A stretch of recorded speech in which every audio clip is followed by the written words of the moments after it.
2 কোটি টাকা সাইনিং মানি নিয়ে দেশ ছাড়লো শাকিব খান।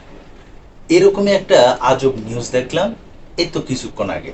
তো ঘটনা যা হয়েছে সেটা বলি। দেখুন, 2 কোটি টাকা সাইনিং মানি নিয়ে দেশ চালেন শাকিব খান, এই কথাটা শুনলেই কেন জানি মনে হয় যে শাকিব খান মনে হয় দেশ থেকে পালায় গেছে 2 কোটি টাকা নিয়ে।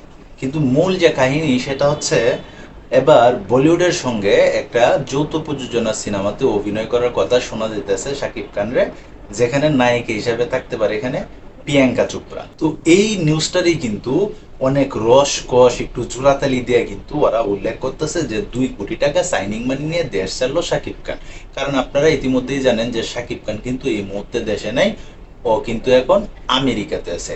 তো যেহেতু আমেরিকাতে আছে, তো সেই হিসাবে কিন্তু গুঞ্জনটা এখানে চালায় দিছে যে 2 কোটি টাকা নিয়ে দেশ ছাড়লো মেগাস্টার কিং খান শাকিব খান। আরে ভাই, সে একজন মেগাস্টার, সে একজন সুপারস্টার, সে যদি নতুন একটা সিনেমা করে তাহলে তো আনুষ্ঠানিকভাবে একটা ঘোষণা আসতেই পারে। তো ঘোষণাটা সত্যি না মিথ্যা এই বিষয়টা কিন্তু এখনো সামনে আসে নাই। তবে আপনারা যেভাবে নিউজগুলো ছড়াইতেছেন দেখে মনে হয় যে না জানি কি একটা অপরাধ কইরা 2 কোটি টাকা নিয়ে শাকিব খান বাকছে। আরে ভাই, শাকিব খান তো মনে হয় যে 2 কোটি টাকা না আরো বহুত কোটি টাকার মালিক। তো সে 2 কোটি টাকা নিয়ে বাগার এখানে কিচ্ছু নাই। শাকিব খান 2 কোটি টাকা হয়তোবা সাইনিং মানি নিয়েছে, আমি শিওর না, হয়তোবা সে সাইনিং মানি নিয়েছে ছবিটা করার কথা।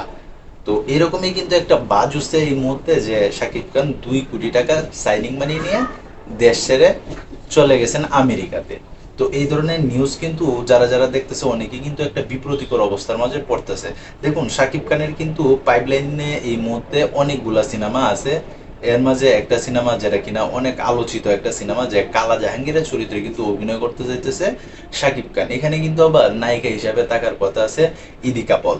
এখন দেখা যাক এই সিনেমাটা লাস্ট পর্যন্ত কবে মুক্তি পায়। তবে শোনা যেতেছে এই সিনেমাটা আগামী রোজার ঈদে আসতে পারে, মানে 2026 সালে রোজার ঈদে এই সিনেমাটা আসতে পারে। তো এই সিনেমার কিন্তু বর্তমানে পোস্ট প্রোডাকশনের কাজ চলতেছে। তো যাই হোক, এই সিনেমাটা তো আগামী রোজার ঈদে আসতে যেতেছে।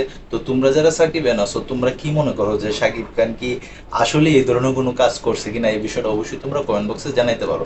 তবে এটা যে একটা রং দেখানো বা রং মাখানো যে একটা নিউজ, এটা কিন্তু দেখলেই বোঝা যায়, বা এই টাইটেলটা বা এই ট্যাগটা যেটা আছে এটা যেটা লাগাইছে এটা দেখলেই কিন্তু বোঝা যায় যে এটা এরকম একটা সাজানো গুছানো একটা নিউজ। তো তোমরা যারা সাকিবেন আছো, তোমাদের কাছে এই ভিডিওটা কেমন লাগলো অবশ্যই তোমরা কমেন্ট বক্সে জানাতে পারো। আর তাছাড়া তোমরা যারা এই ধরনের ভিডিও দেখতে পছন্দ করো অবশ্যই চ্যানেলটাকে সাবস্ক্রাইব করে পাশে থাকতে পারো। তো এই ছিল এখনকার মতো ভিডিও। তো সবাই ভালো থাকবা, সুস্থ থাকবা, আর হ্যাঁ, কাছের মানুষটা ভালো রাখবা। ধন্যবাদ সবাইকে। আল্লাহ হাফিজ।